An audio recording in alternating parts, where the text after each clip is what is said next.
Yusuf Azhar, and if we can just mirror the touchpad in the studios onto our television screens, that is Yusuf Azhar. Yusuf Azhar is one of those 5 terrorists whose details have been provided by the Ministry of Home Affairs sources.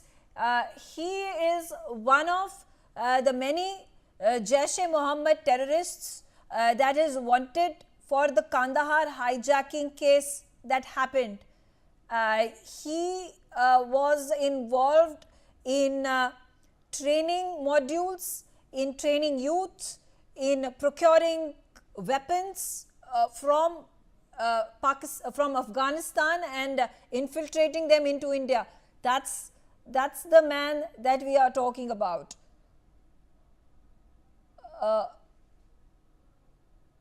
Colonel Barka, we are going to get more of these images as we, my research teams works on this. 5 of these terrorists who have been neutralized. We have been successful in our operation, which was to avenge the Pahalgam victims. 26 of them that have died. Now, how do we move forward? Now, has our goalpost changed in terms of avenging the heinous crime, the terror attack that took place, or are we looking at grabbing this opportunity and completely annihilating the terror camps and hideouts and the terror operatives residing in Pakistan, and even striking the military establishment that works together in tandem and funds these terror operations on its soil? We have never been someone as a country who grabs opportunities. We are not opportunists, and the history is evident enough. It gives enough evidence that India has never even escalated any situation, neither has given any kind of indication ever that we are that kind of a country that is going to go and attack any other country, irrespective of the knowledge with respect to the terrorist camps that were out there. However, when the threshold is crossed, we have taken actions, and we had this opportunity right now that is with respect to avenging the Pahalgam victims, and we have done it, and we have done our armed forces, our government has done a wonderful job. We have got our revenge, as we can say it.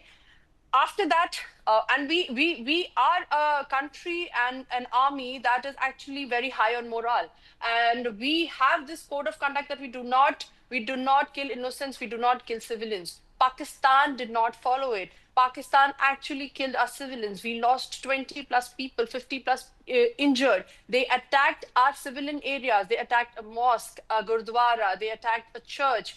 Thankfully, the schools were closed that day. And you can understand what psyche they are playing at. So we have not finished it. And our goalpost definitely has changed, because once they started hitting on our civilians, we again hit them back. We hit their army bases. Because now the point is, we also need, if they have a face to show to the nation, even our nation demands answer. And if in case their army is one that is now taking action for the terrorist camps that we actually attacked, then yes, then our armed forces has to give back reply, and now we start attacking their army bases, air force bases, and yes, the goalpost has shifted a bit, and that also it is because of the retaliatory actions that Pakistan has done. Colonel Sai, again, the terror dossier of these 5 terrorists, is it appalling to you that even after having shown these images, circulating them, mobilizing them in international media and sharing them by